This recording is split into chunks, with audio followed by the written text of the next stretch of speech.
हर हर महादेव। श्री शिवाय नमस्तुभ्यं। 13 अप्रैल से बैसाख का पावन महीना प्रारंभ हो रहा है।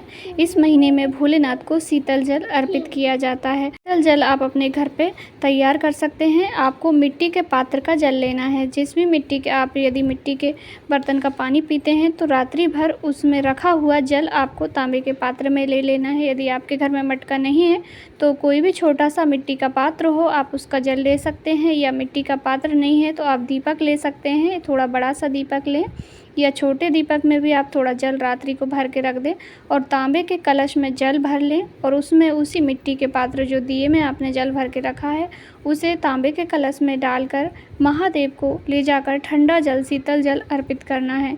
इससे महादेव की कृपा वर्ष भर आपके ऊपर बनी रहती है और जीवन में किसी चीज़ की कमी नहीं आती है। दूसरा उपाय, इसी शीतल जल को यदि आप मिट्टी के पात्र का जल ले जाकर उसमें एक बेलपत्री डालकर महादेव को अर्पित करते हैं तो भी जीवन के सारे संकट कष्ट दूर होते हैं। और यह उपाय आप रोज़ कर सकते हैं। चाहे तो आप रोज़ मंदिर जाते हैं तो रोज़ करें, नहीं तो वैशाख माह की विशेष तिथि यानी कि सोमवार, वैशाख माह में जितने सोमवार पड़े उन पर, प्रदोष पर और मासिक शिवरात्रि पर, अमावस्या पूर्णिमा पर भी आप इस उपाय को कर सकते हैं।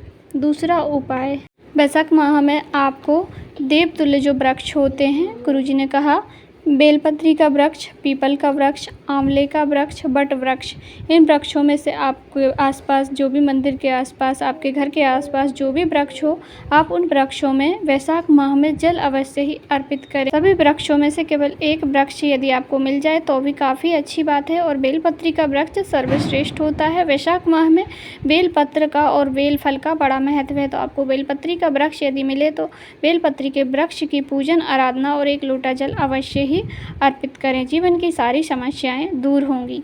तीसरा उपाय, यह वैशाख माह का रोग मुक्ति का विशेष उपाय है। यदि किसी को कोई रोग बीमारी हो गई है, लंबे समय से कोई बीमारी चल रही है, बीमारी पीछा नहीं छोड़ रही है, तो वैशाख के महीने में आपको बेल का फल लेना है।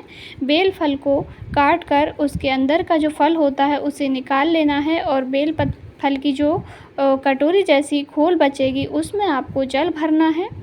रात्रि भर रखा रहने दें या थोड़ी देर के लिए उसमें जल भरें और उस जल को आपको तांबे के पात्र में भर के और महादेव को अर्पित करना है। उसके बाद जलाधारी से जल नीचे जाएगा, उस जल को थोड़ा सा झेल लीजिए और जो भी रोगी व्यक्ति है उसे उस जल का आचमन करा दीजिए।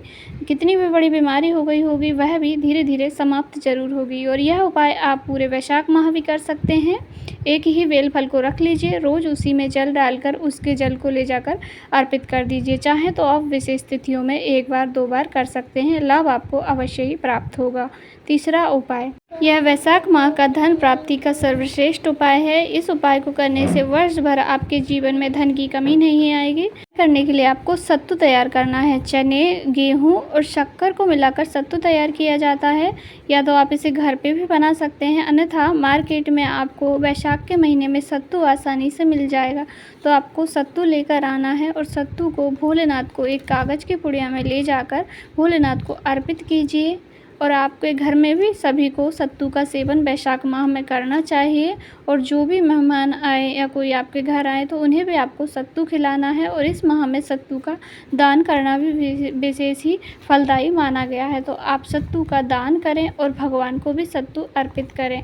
इससे जीवन में धन से जुड़ी हुई सारी समस्याएं दूर होती है और धन प्राप्ति होती है। धन प्राप्ति के योग बनते हैं। वैशाख माह में सत्तू का दान करने का विशेष ही महत्व है।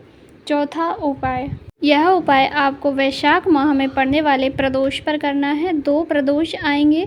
यदि आप एक प्रदोष पर भी इस उपाय को कर लेते हैं तो आपके जीवन से जुड़ी हुई सारी परेशानियां, सारी समस्याएं दूर हो जाती है। आप चाहें तो दोनों प्रदोष पर भी कर सकते हैं। और यह उपाय केवल वर्ष में 3 बार ही किया जाता है, वैशाख माह में, श्रावण मास में और महाशिवरात्रि पर।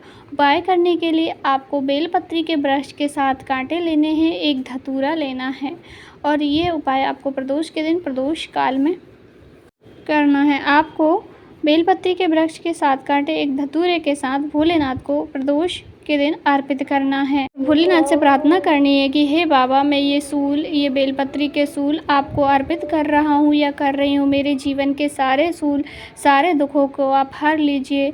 ऐसी प्रार्थना करनी है, क्योंकि धतूरे में भी सूल होते हैं अर्थात कांटे होते हैं और बेलपत्री के भी कांटे हैं। तो आप भोलेनाथ को बेलपत्री के कांटे धतूरे के साथ अर्पित करते हैं तो आपके जीवन में जितने भी कांटे हैं अर्थात जितनी भी समस्याएं चल रही हैं, जितनी भी परेशानियां चल रही हैं, सभी का अंत भोलेनाथ कर देते हैं। यह वैशाख माह का विशेष उपाय है जिसे आप आने वाली प्रदोष पर यानी कि वैशाख की शुक्ल प्रदोष और कृष्ण पक्ष की प्रदोष दोनों ही प्रदोष पर कर सकते हैं। जीवन के सारे कांटे, सारे दुख दूर होंगे, यह निश्चिंतता है।